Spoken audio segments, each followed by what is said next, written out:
We are glad to have Mr. Robert Gold joining us. Mr. Robert, how are you? Here. Yeah, I'm doing well. I'm doing well. Thank you for inviting me. thank you. And also we have Dr. Mohammed Al-Haj. Are you there, Dr. Mohammed?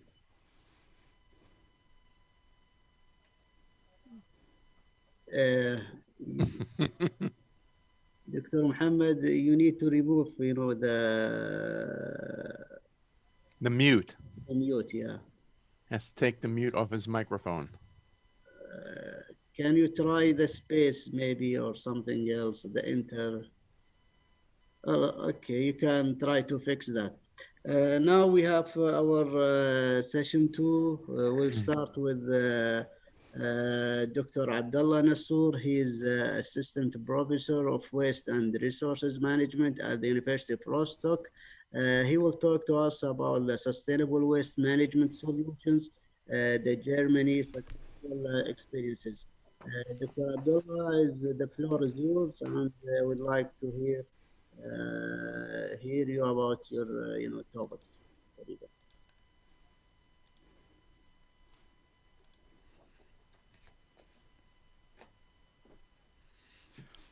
Yes, ladies and gentlemen, that's really easy to speak about energy, yeah, more than waste management.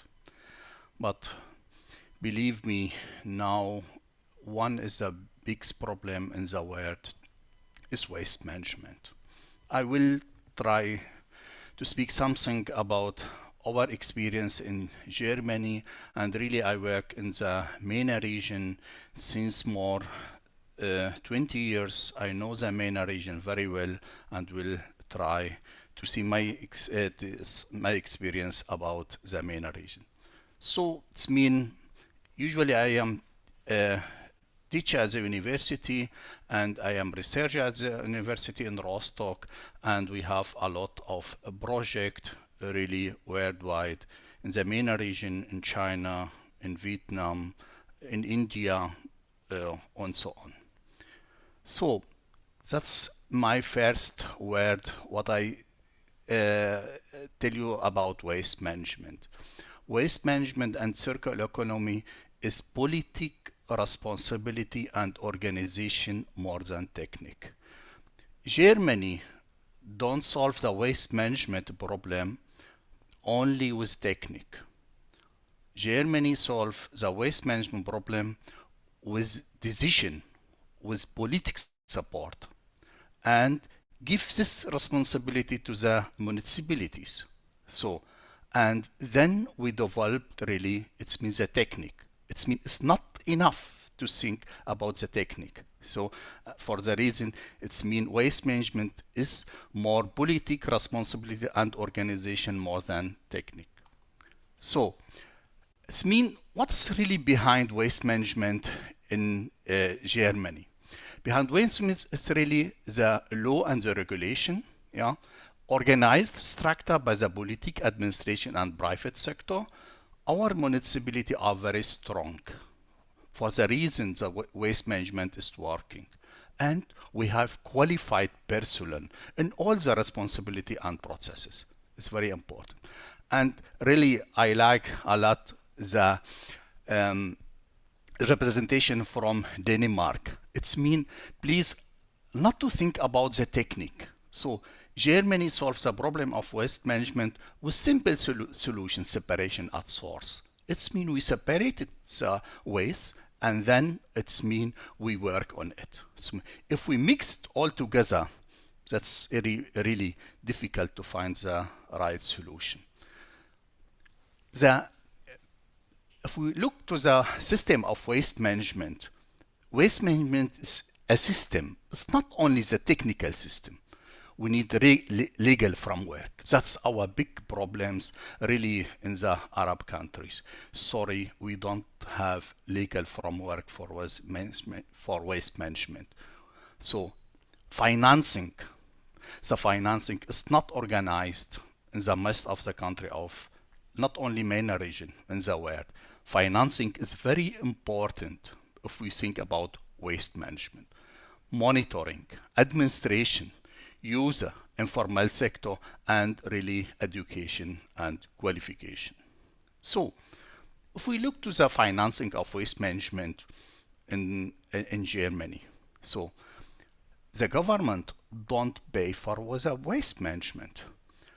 Who pay for the waste management? The citizen pay about 5 billion euro in the waste management system in Germany. So, and the producer pay for the packaging about 1 billion euro. The producer pay for another waste stream for electro waste, tires, and so on. So, and the commercial and industry pay for the produced waste. So, and if we look totally to the waste management system in the Germany, the turnover is about 70 billion euro. It's mean really now waste management is one of the biggest industry sector in Germany. So again, really I will speak about the money. See, believe me, without money, we cannot do not waste management, not renewable energy, and so on. So it means who is responsible for the municipal waste charge?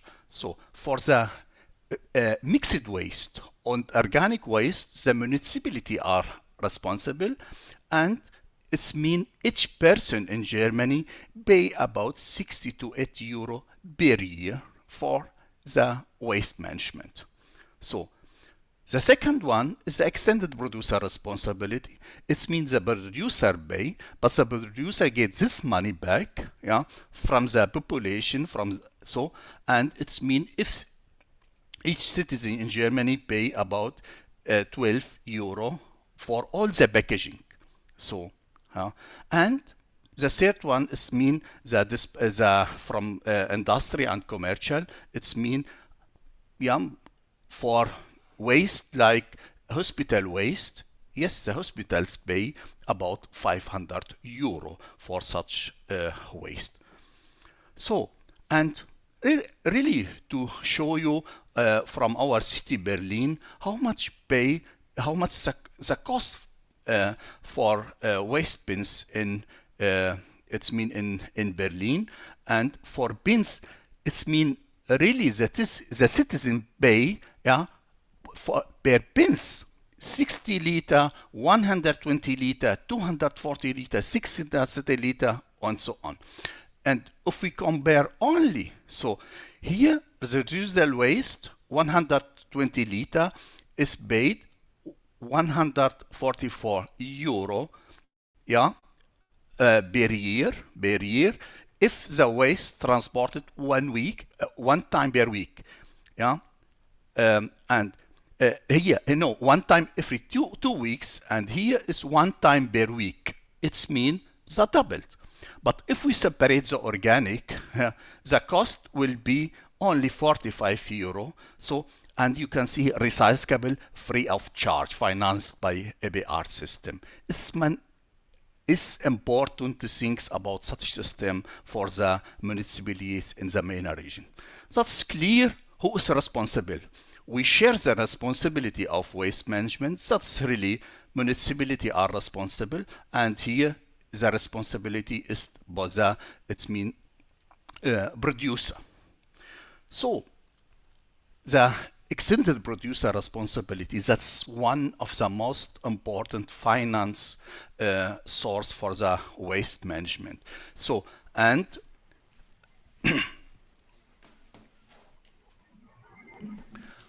so, and it's mean here, it's mean the municipality don't pay for the waste, who pay really the producer. But the producer, believe me, will get the money back from the product. So, and the main target, it's mean to share the responsibility and to support the municipalities to support by the waste management problems. So, again, we have in Germany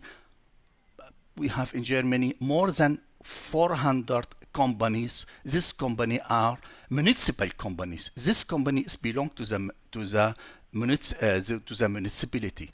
For the reason, if we speak really about future of waste management and so on, we cannot say it's mean we will give this responsibility only for the private sector. The municipality should take some of this responsibility. So some figures from the city of Berlin, yeah. This company BSR-Berlin, yeah, the turnover is about more than 500 million per year, employed more than 5,000 or qualified person. And again, what is the main solution for the waste management in Berlin? I can tell you the separate at source. The city of Berlin has more than 500,000 bins to separate the waste. And if we separate the waste to paper, plastic, and so on, then we can create a recycling industry. That's really some figures from one city in the city Bremen in Germany, 500,000 inhabitants. If we compare the residual waste to the paper, residual waste is 90,000 tons per year. Paper alone is more than 37,000 tons per year. Garden waste, 30,000. It means really only this waste is burnt with incineration, but all another waste will be recycled and used again. So some figures from Germany. Germany now have more than about 16,000 ton waste treatment plant. Believe me, I know the MENA-Region very well. We don't have waste recycling plant or waste treatment in the MENA-Region. It means that's really a big business, in this field. So, and we have more than 260,000 employees, and we have 10,000 municipal and private companies. It means that's really big business, and we need this business in the MENA-Region. Again, to the energy. Energy is very important, but really in Germany, we don't think only about the incineration of the waste. We have incineration. We have about 70 plants for incineration for 20 million ton. We have another kind of incineration, but really for waste with mere caloric value, more than 11 megajoule per kilogram. We have hazardous waste incineration, and we have cement factory uses the waste as energy sources. 70% from the energy in Germany in the cement industry are from the waste. Why not in the MENA-Region? So, and if we think about waste incineration, it's not enough really to think about the electricity. We have heat, and more than 60% from the energy in the waste incineration plant is heat. It's important to think about how can we use the heat. And please, I can tell you, energy from waste incineration is very expensive. And for the reason, it's mean the target of waste incineration only to solve the problem of the waste, and then we can use the energy. So if we look really for the business, we have a lot of business in waste to energy in the MENA-Region. Electricity from landfill gas. Let's say use the landfill areas for solar energy. It's mean, yes, we need it. We have this area, we can use it. Refuse-derived fuel as alternative fuel for the cement industry. Yes, incineration plant for big cities. Each big cities in the MENA-Region needs such incineration plant. Kuwait, Riyadh, Jeddah, Cairo, and so on. It means he's a lot of business, and we need it, believe me, today. We need incineration for the medical and hazardous waste. We need biogas for industrial process. Recycling, I can tell you, if we think about recycling, we need the extended producer responsibility. And without extended producer responsibility, we cannot establish the recycling industry. And composting is very important. Each city in the MENA-Region needs such composting plant. a lot of so. How we think really for big cities in the MENA region? So I can tell you today, each big cities, yeah, need to think for 50% of the waste for the incineration, yeah. But we should use the heat, yeah, and another 50% recycling, separation at source, and so on. It's mean really we have the solution, yeah, and we try to discuss this topic with the decision maker. So again, really how we think about it's mean the MENA region, yeah. In the MENA, this solution is for the MENA region, for Kuwait maybe, for Jeddah, for another city. That we compare here waste incineration together with solar, concentrated solar power, yeah. And it means that solar energy, that's waste incineration. And what can we use? How can we use the heat? We can use the heat for water desalination. It's mean in one concept you have the waste, the water, and we have the solar energy. Again, we need sustainable financing for waste management in the municipalities in the MENA region. We should discuss about it. Believe me, the solution is very easy. Important to start discussion about it. How we think about financing for incineration plant in Kuwait, in Saudi Arabia, and so on. So each municipality can pay about 5 to 20 euro per ton. For packaging, about through the EBR system, we can get 50 euro for the packaging in the waste, in the residual waste. If we sell the energy, yeah, and if we sell the water, and we have the CO2, it's mean, believe me, we have the solution financing. It's important to make the decision to start such solution. That's combusting plant, it's mean from Khraibet in Jordan, yeah? That's very easy. So that's really my student there, and we cooperate with the city of Khraibet in such project. That's my last slide. Since more 20 years, I invest in the education and waste management. And really, that's now my biggest project. In this way, we are 3 universities from Germany, Rostock, Hamburg, and Dresden. And there's 4 universities from the MENA region, just from Jordan, Ain Shams from Egypt, Qadi Ayyad from Morocco, and Constantine from Algeria.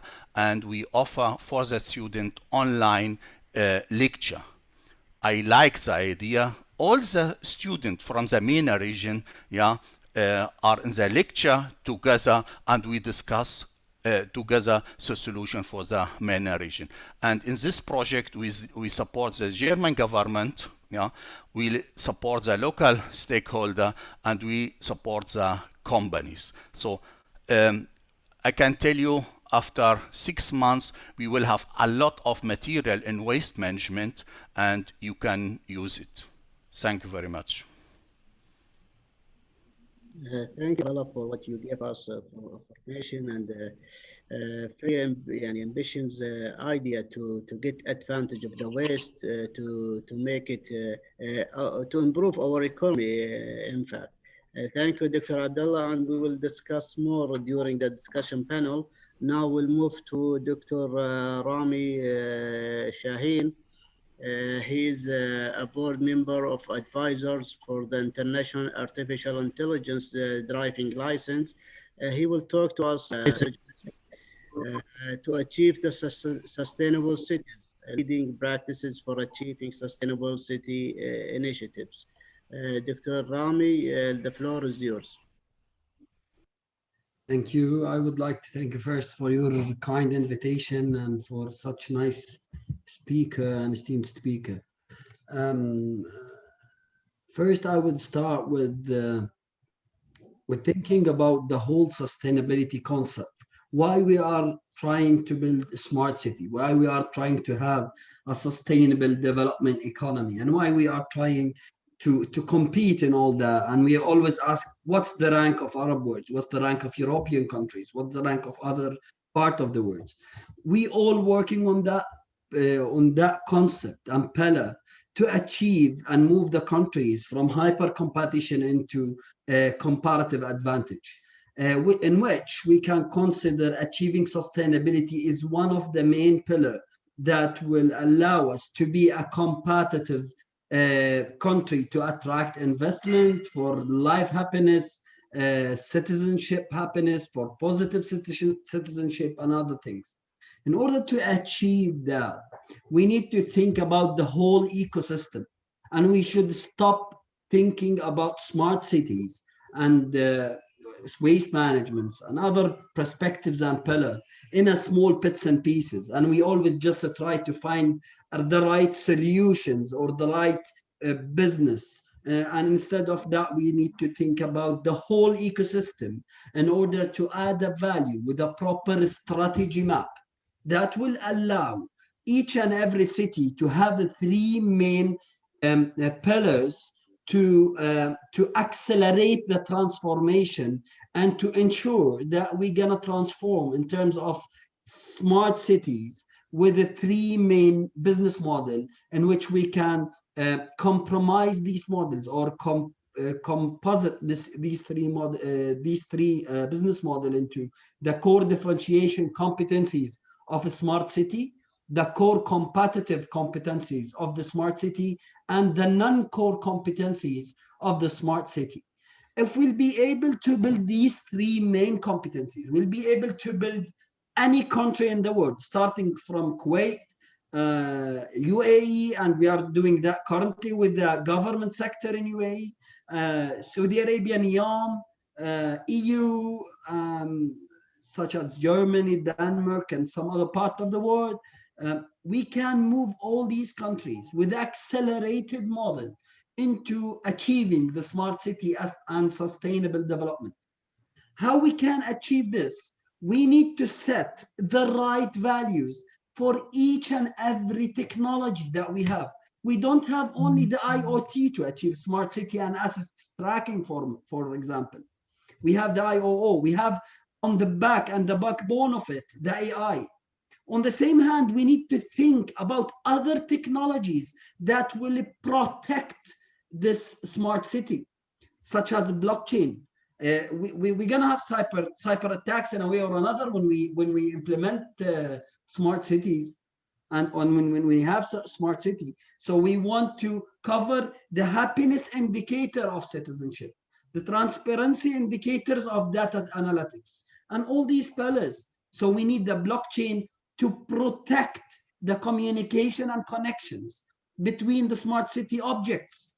We call it objects. Maybe we're gonna improve it more. We start with things, then we improve it to objects and bodies, then we're gonna move it with time to something else. So we need to have the proper drivers with the right technology in order to achieve the best service for the smart city. Now, if we be able to do that, we need to align it with a clear performance drivers. And that's exactly where I was talking with the investment authority 2 weeks back. We want to attract new investors from the world to a certain district management area. But if we'll not have the right KPIs, we'll not be able to perform the right technologies and the best technology that comply and align with our strategic mapping. So we start with our strategic mapping, then we value the map for our smart city. Then we think about the operating model for this smart city. It will move us directly to think about self-saturation. In different countries, some countries, they put it in the future foresight objectives. Some other countries, they put it in the strategic objectives. And for some authorities, such as urban planning and some other authorities, they put it as part of the operational drivers. So we need to put the right KPIs. For us, achieving a self-saturated entities or cities will lead us to something called the cost driver, in which we're gonna transform the service, improve the overall effectiveness, and trying to work it out in a one workflow that is aligned with the performance. And in that way, you can build the right plan to have a proper value realization from having a smart city. I just had a nice and a key word from engineering Nasser. He said, we should stop working in silos. And this is the proper way to build an integrated plan to improve and accelerate the transformation of any city with the right tools and right components. And for example, and for sure, the right technologies. We need as well to be ready for the other changes that the smart city gonna face on 2035. When we start talking about bioinformatics science, quantum computing, and the other parts of technologies and advanced materials for sure, in which these technologies gonna for sure affect our efforts to build this smart city and any sustainable city in the world. So in order to have the real value realization, we need to go from top to bottom, starting from our strategic objective to the value mapping and with the right operating model. We will reach a point that will have a value realization of what's coming to our happy smart city that we are trying to build. If we'll be able to have all this, we'll reach a small bottleneck that will face the government entities, that will face the citizens, that will face the first steppers, entrepreneurs, and the whole ecosystem that work all together to achieve the required maturity of transforming a country or a city to the smart city. We need to pick the right mix of technologies and reflect these technologies into our strategic map dashboard, which will give us two key elements for our smart city. What kind of information we will be able to extract from this smart city?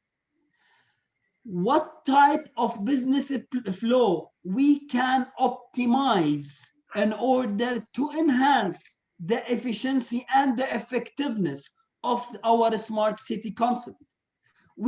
I was really astonished by the Danish idea of a smart city and how they think and build the mindset of it. How Spain is thinking about the whole ecosystem with their standard 17408, with the Jordanian mindset. It was pretty good, but still, guys, we are talking about bits and pieces in our smart city transformation, and it can't work this way. We need to go from top to bottom. The history repeats itself. If you will check the digital transformation for governments, you will find out that some government, they just go too fast in that and they achieve what is required. Some other part of the world, they still struggling until now. And you can find some other countries that we currently work with them. They did a frog leap. They didn't need to have the digital transformation. They went directly to transformation. Why this thing happened? Because they first analyzed and understood the overall ecosystem, starting from legal. I like the graph of the professor in Germany. He showed something really nice. He put the legal part and he put the citizenship part, he put the governance part, the strategy part. This is exactly what we need for a smart city, but with a little bit of fine tuning and using the only technology in the human being life that came to our life to change and radically change it and change how we think, AI. There is some relations in the smart cities and even in any smart building on smart transformation project that you can't extract as a human being. And machine is better than us in extracting this value creation cockpit of our smart ecosystem or smart city ecosystem. It is AI. AI can extract certain information, and I have many success stories in that. We worked with one of the government entities in Abu Dhabi, and we were able to implement smart building and smart assets management for them. And we realized that our business analytical and intelligence system using Encota, we were able to find a certain relations between the employee happiness and the smart building. We were able to find the relation between the smart building and the customer service. We were able to find the right and the shortest path or pathway to serve clients in different countries through AI. We were, as a human being, we were not able to build this relation and to find the right relation to have a value creation from this cockpit. If you consider this smart building or smart assets or smart city transformation is a cockpit of information that will interlace and connected with each other in order to achieve the most precious assets in the human being life now, data. We all need data. And now we need to know why we are working hard to achieve sustainability, why we are working hard to achieve smart buildings, why we are working hard to achieve positive citizenship. What's our aim? Our aim is to build the wise cities. Wise cities are cities who consume artificial intelligence in a proper way to achieve the lowest numbers and the lowest cost from operational perspective, from tactical perspective, if we are talking about country, from strategic objectives point. And this thing will always be in a loop and will go back always, and each if we implement such a thing with a real key performance indicator, we'll always come back to something called the value identification. So we'll find out that our smart city is more, our sustainable development is going all around and around. Now, what we require to build to have a proper smart city pyramid, we need three main layers. We need the business layer, we need the information layer, and we need the technology layer. All these things are working all together to achieve the sustainable development goals. SDGs is very easy, will be very easy targets to achieve if we'll be able to work on these three main layers as a whole ecosystem. For example, I know that I don't have that much time to explain each and everything. For example, if we think about the city capability or the city competency or the city resources, it always needs to be fine-tuned according to each city type. The people who live in Denmark, they are very different in their culture and behaviors from people who live in Dubai or people who live in Kuwait. Their life routine, their habits is different. So their city competencies need to be different. If we want to connect the city competencies, we need to go and connect it to the information layer. So we need to think about application modules. What is the application features for this smart city? According to our habits, according to our routines, according to our business life routines, according to the prestige life index, or how to achieve the prestige life or happiness index. And accordingly, we'll reach the right technology. According to all this, we're gonna connect the information layer to the technology layer, and we'll start thinking about the reporting, time, monitoring, controlling, How we gonna optimize that? It will be like closing puts an on and off each and everything. And that's exactly, by the way, what we do with government entities. And in my humble opinion, the successful smart transformation, either for building assets and all other type of transformation, we need to lead by examples. And this thing can be happened only if we start if we start to transform our government entities to utilize the concept of smart building, and people will start realizing the importance of that. Accordingly, we'll work parallel to build the business layer of the community if we are talking about from country perspective. And in that way, we'll be able to transform any country smoothly into this.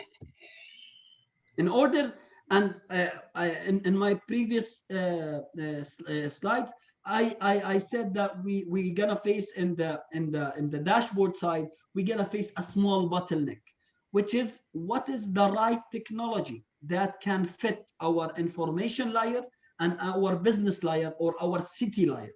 In order to get the right technology, we're gonna use artificial intelligence mind called AMA, Artificial Intelligence Maturity Assessment. Through this mind, we'll feed this mind with our country strategy, with our financing and infrastructure as a country, with our procedure agility, with our business enablers, with our government enablers. And we'll put it into this mind and we'll feed this mind with all these informations. This artificial extreme machine learning algorithms will be able to find the right roadmap for our city in order to transform and use the right technologies and prioritize the technologies. And this is very important and key feature in transforming smart cities. You can't transform a city in Jordan same as you will do in Egypt. Because, for example, the cyber attack rate in Egypt is 3 times more than the cyber attacks in Jordan. I don't have a justification for that. We need to ask a cybersecurity expert, but that means we need to pick the right technology layer for this country, which will differ from other country technology layer. So this mind will help us to go through this bottleneck and pick the right technology. And then we'll go into a roller coaster effect. So once we pick the technology, we'll have the information ready. And I want to say one thing, it's out of the smart city thing, but it's very important. These days, guys. Dr. Rami, you have 1 minute to conclude. Yes, sure. These days, extracting the information layer is not that complicated anymore. Before, we used to build the ETL and build the data model and then put the algorithms. Now there are solutions that you can have a smart big data for any city in the world, just installing one application. And it happens recently with many government entities and countries in the Middle East and Europe. We worked with them closely. The last thing, the compatibility and relevance of what I've said, it complied with the Global AI Index. It complied with achieving next generation of operating excellence. It complies with Silicon Valley Technology Management, OECD, SDGs, and World Economic Forum transformation of smart city. This is just a screenshot of AMA when you try to use this mind. This is a sample of report and prioritization, and that's it. Thanks for your time, and I'm open for any question. Thanks a lot. Thank you, Dr. Rami, for what you gave us of information about the systematic strategic planning using the AI. We surely have fruitful discussion during the panels. Now we'll move to our third speaker in session 2. Mr. Robert Gold. He's an innovation consultant, having the company of Cybernight International, New York City. He will talk to us about the innovations to achieve sustainable cities. Mr. Robert, we are very glad to have you with us in this seminar, this webinar. The floor is yours, Mr. Robert. Thank you very much, Engineer Salam. I really appreciate being here.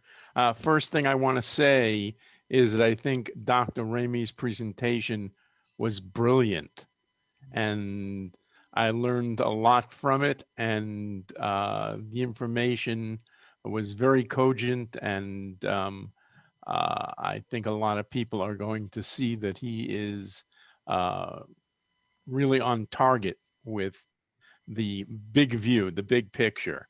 I'm not looking at the big picture in my talk. Let me do a screen share. Okay. I am, can you see that? The Sustainable City Puzzle? Yes, yeah. Okay. Okay. I am looking more down on the ground level with my recommendations, but let's start this. First, I'd like to introduce myself a little bit. I'm an innovation consultant, and I've been one for over 30 years. I'm located in New York City now. I was formerly in China for the last 10 years. And I've worked with everyone from small inventors, small businesses up to the Fortune 500 and the US government. And I want to thank you for my opportunity to present my thoughts here on innovation in the sustainable city puzzle. First, something that a lot of people really have an odd view of: what is innovation? And more than any one factor, innovation is three parts. It's what the user desires, what is technologically possible, and what is viable in the workplace or the market. What will the market bear? And understanding that these three things must go together to create innovation is an important part of understanding the puzzle. Somebody has their microphone open with a child there, but that's okay. Okay. The future. Whoever has the microphone open, thank you. The future of sustainable cities will require three important things. First, unique energy systems that don't waste energy and potential resources. Second, advanced energy storage, otherwise known as efficient power storage, that fits the needs and the physical requirements of future sustainable cities. And third is innovative tech management. And that's part of what Dr. Ramey was talking about, which really touches on what I'm saying. And that's unique city management systems that optimize city services in a way never done before. Now, the first one, unique energy systems that are currently being overlooked. Sustainable cities need more than what already exists. The plan for future sustainable cities must start with power self-sufficiency. Most cities will probably already have access to solar and wind and regular hydropower, but there are two other power sources already present in all cities that should not be overlooked. The first of them is energy recovery via hydropower.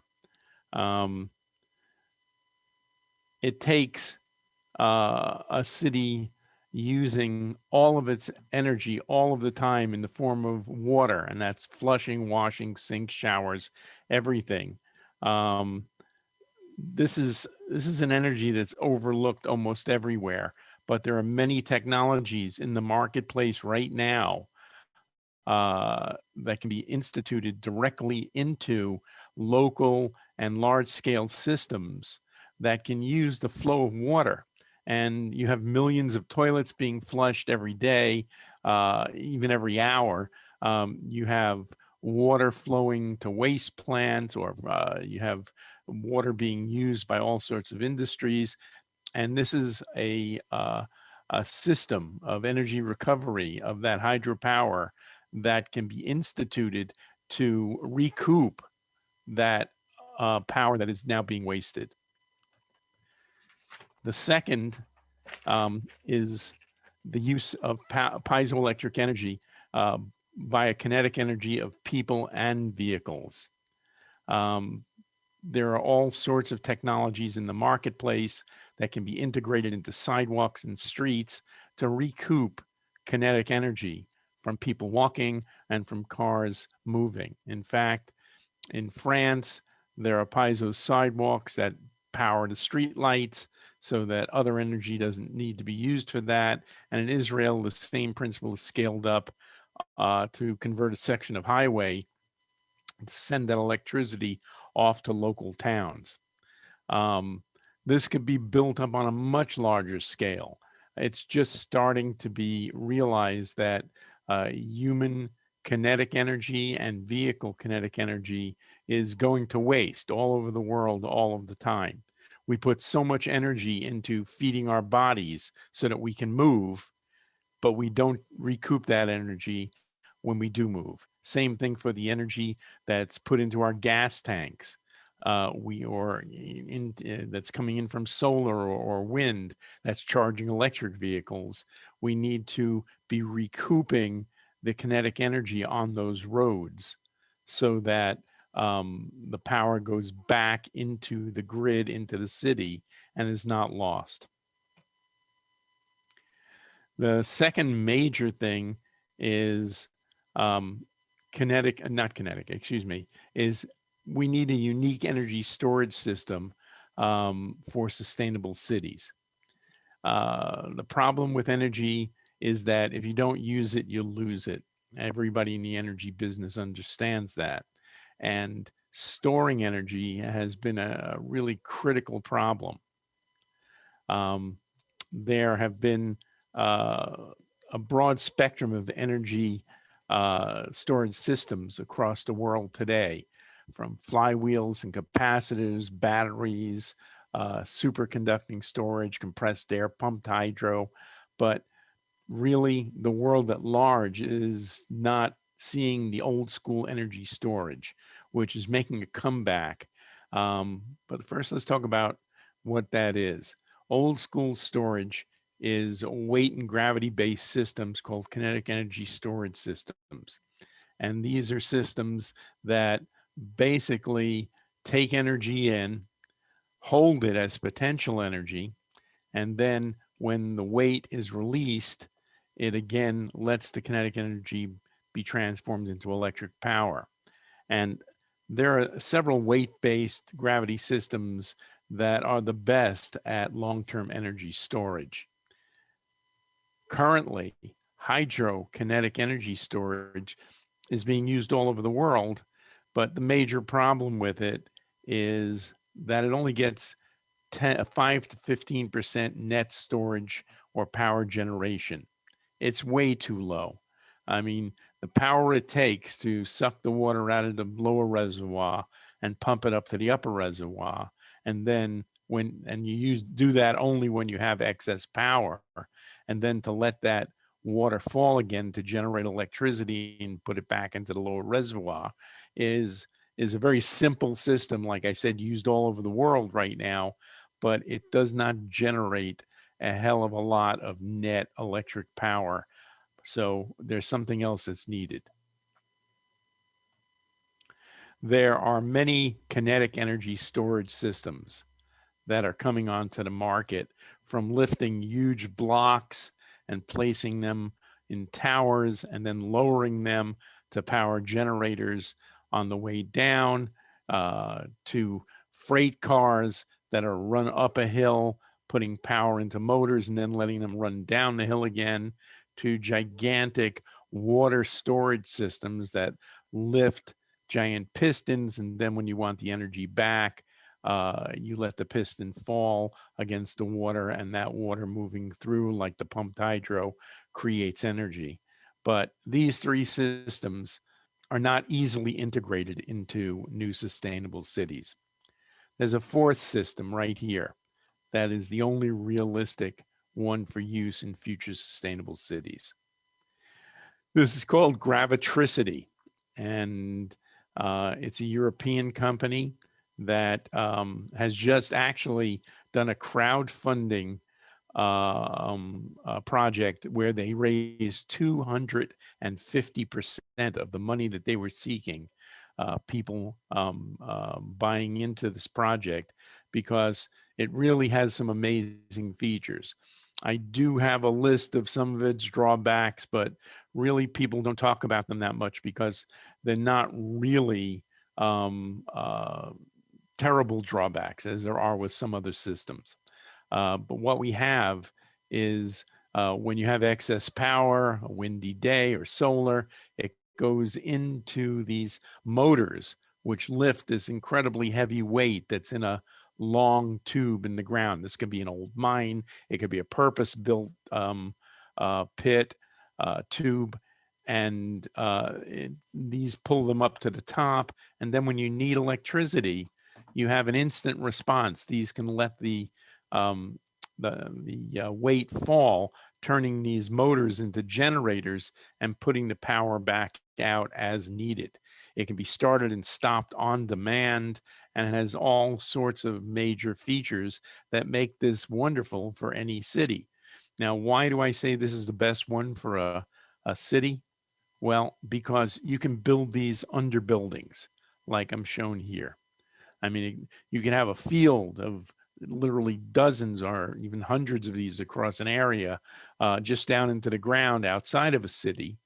Or when you build new buildings, you can place these under the buildings within the foundation and have power that if you have solar cells on this building or other buildings, or even outside the city, solar or wind or any other sort of power source, renewable power source, can be lifting these weights in the tubes and storing the energy for use when those power sources aren't available. So it's in my opinion, it's one of the best new old school kinetic energy storage systems that could be a great part of renewable energy storage within sustainable cities. The third part is the use of augmented reality in the technology management of future cities. And like Dr. Ramey was talking about, this would be something that would need to be managed in a lot of different ways by artificial intelligence. But it can be an integral component for many reasons. One of the two things that it can do that I think are super important to cities is the management of law enforcement and firefighting systems. In these views of one software that's being developed, it's been patented and is in the process of raising funds to be developed, is the Bubbler initiative, which will allow fire departments to actually see where their people are within fires and help manage the use of firefighting resources, whether they're vehicles, groups, or individual firefighting officers on the job. Additionally, every police officer can be monitored as to the movements and what goes on, and they can be shown later on. It can be recorded for post-incident reviews and analysis to make sure that law enforcement is acting responsibly and to show how they had to react to various crowd situations. This can also be used for command and control functions as well. Although this is hopefully not what any renewable city, sustainable city would ever look like in the future, this augmented reality technology has amazing search and rescue features that can actually show where people are under destroyed buildings so that it is easier to find them and get them out. This augmented reality technology also has many entertainment functions, which will help with tourism in these cities. They'll be able to create not just images like these on the tablets, which are not there in reality, but are seen on the tablets and recordable, but they can be used for any sort of live show, even in theaters like they have on Broadway in New York City, and I'm sure in many, many cities around the world. Augmented reality using this technology can be implemented into areas of entertainment that will expand the industry in a way that has never been done before. And that is my overview of some simple, innovative concepts that can be used for sustainable cities. And if you have any comments, please contact me, and you can get a copy of this presentation as well. And on that, I stop the share and return this back to Engineer Salem. And again, thank him for allowing me to be part of this presentation. Thank you, Mr. Robert. You are on time, and it was very interesting, and enjoying your presentations showing the innovations in renewable energy and sustainable city. Sure, we will have some questions during the panels. Now,